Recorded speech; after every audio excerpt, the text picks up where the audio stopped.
UP में हार पर बीजेपी में मंथन जारी है। अयोध्या में बीजेपी की हार की समीक्षा हुई। भूपेंद्र चौधरी की अध्यक्षता में समीक्षा बैठक हुई। विधानसभा वार तलाशी जा रही है हार की वजह। 25 जून तक समीक्षा की रिपोर्ट आ सकती है।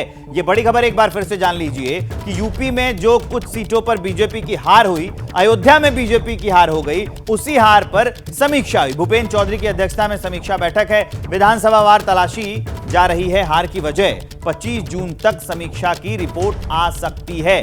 अब तक क्या इसमें डेवलपमेंट है, अभिषेक उपाध्याय बताएंगे।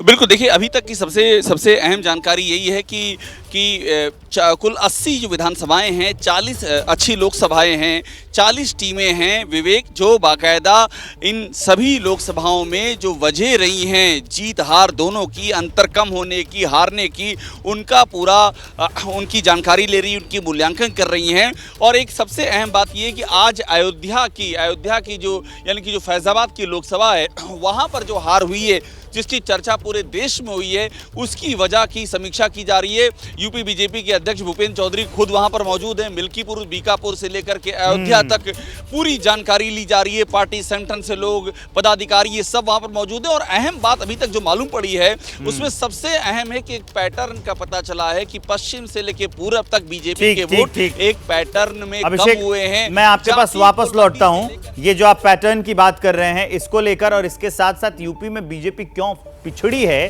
कुछ कारण जो बताए गए हैं सूत्रों के हवाले से, वो मैं आपको अभी बताने जा रहा हूं इस बड़ी स्क्रीन पर कि आखिर ये जो यूपी में बीजेपी पिछड़ गई, जिसको अंदाजा नहीं था, कोई नहीं सोच पा रहा था, कोई राजनीतिक पंडित नहीं समझ पा रहा था, वो कैसे हुआ। तो सूत्रों के हवाले से यह कहा जा रहा है कि योगी मोदी के भरोसे अति उत्साह में प्रत्याशी थे। जिनको भी टिकट मिला, लगा कि योगी के नाम पे जीत जाएंगे, मोदी के नाम पे जीत जाएंगे, अपने कुछ कर नहीं रहे थे। दूसरी वजह, कई प्रत्याशियों के खिलाफ जनता में नाराजगी थी। ये बात भी निकलकर सामने आई है। टिकट बंटवारे में राज्य सरकार की अनदेखी की गई। जब टिकट बंट रहा था चुनाव को लेकर, तो राज्य सरकार की अनदेखी की गई, क्योंकि इनके पास भी अपनी रिपोर्ट थी। चौथी बड़ी वजह क्या रही? प्रत्याशी और संगठन के बीच में तालमेल नहीं बैठ पाया था। पांचवी बड़ी वजह, स्थानीय विधायकों का सपोर्ट नहीं मिल रहा था। यह भी वजह बताई जा रही है। स्थानीय कार्यकर्ताओं को मिलाकर नहीं चलना, यह भी एक बड़ी वजह इन चुनावों में सीट कम होने की सामने आई है। दलित पिछड़ों को संविधान बदलने का डर आ गया। वो जो 400 पार वाली बात आई, जिसको पहले भी नेता बयान देकर कह चुके हैं। और इसके अलावा राजपूत ब्राह्मण वोटर्स की नाराजगी और बंटवारा हो गया। संविधान बदलने की बात का जवाब ना देना, क्योंकि लगातार विपक्ष उसने एक नैरेटिव क्रिएट किया कि ये संविधान बदल देंगे। उसके बाद आरक्षण खत्म करने वाले दुष्प्रचार पर भी खामोशी रही। ये सारे कारण रहे जिसकी वजह से सीटें कम हो गई। अंकित गुप्ता।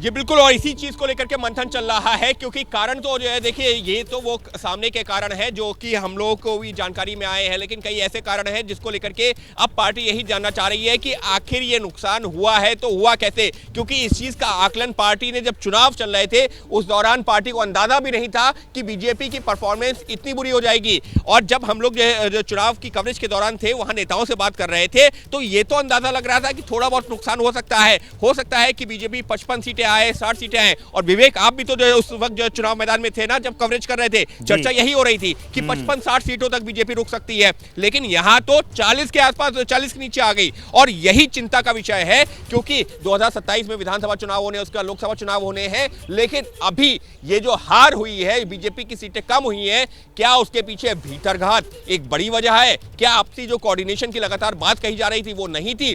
ये तमाम पहलू हैं जिनको लेकर के टीमें का गठन किया गया है, जिन पर चर्चा होगी, मंथन होगा और बाकायदा रिपोर्ट बनेगी। उसके आधार पर होगी आगे की कार्रवाई। जी ठीक है अंकित, आप हमारे साथ बने रहिए, आप सभी हमारे साथ बने रहिए। बीजेपी की समीक्षा बैठक से जुड़ी एक बड़ी खबर है मेरे पास। बीजेपी की हार की वजह सामने आई है सूत्रों के हवाले से। खास पैटर्न में बीजेपी के वोट कम हुए हैं। पूर्व से पश्चिमी यूपी तक कम हुए हैं बीजेपी के वोट। बीजेपी के वोटों में करीब 7% वोटों की कमी मिली है। 7% वोटों की कमी मिली है और एक खास पैटर्न में कमी मिली है। अभिषेक उपाध्याय के पास मैं आपको सीधे लिए चलूंगा। ये जो पैटर्न की बात हो रही है, ये किस तरह के पैटर्न की बात हो रही है, जरा समझाइए कि किस पैटर्न में वोट कम हुए हैं।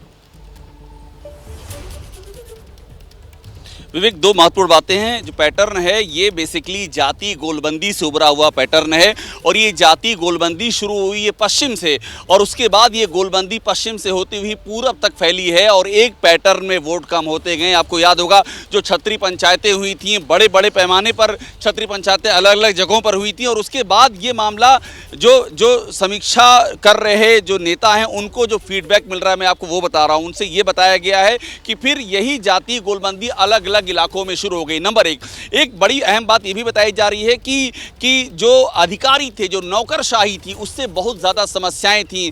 कार्यकर्ताओं के, जनप्रतिनिधियों के काम नहीं हो रहे थे, उनका मोरल बुरी तरह से डाउन था, कार्यकर्ता हतोत्साहित थे, उनकी सुनी नहीं जा रही थी, जनप्रतिनिधियों की सुनवाई नहीं हो रही थी।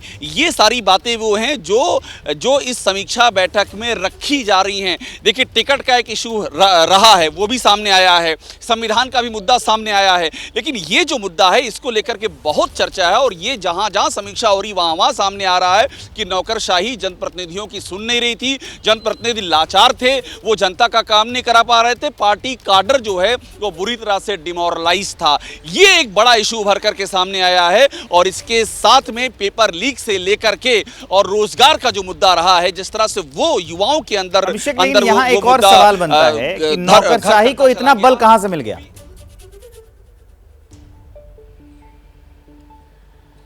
देखिए, बिल्कुल यही सारी चीजें और ये सारी चीजें जहां जहां रिव्यू हो रहा है विवेक, वहां ये बातें कही जा रही हैं कि आखिर नौकरशाही ये जो फीडबैक मिल रहा है मैं उसकी बात कर रहा हूं और ये फीडबैक जमीन से बीजेपी के नेताओं को मिल रहा है जो समीक्षा कर रहे हैं। इसमें कोई हम अपना ओपिनियन नहीं दे रहे हैं। उनका यही कहना है कि आखिरकार नौकरशाही इतनी बेलगाम कैसे हो गई कि अपने ही कार्यकर्ताओं के, अपने ही संगठन के नेताओं के ना उनकी सुनवाई हो रही, ना उनके काम हो रही है और नीचे नीचे डिमोरलाइज पूरा का पूरा काडर होता रहा। ये भी एक बड़ी वजह निकल करके सामने आ रही है। ठीक है अभिषेक, ये काफी अहम जानकारी। आप सभी हमारे साथ बने रहिए।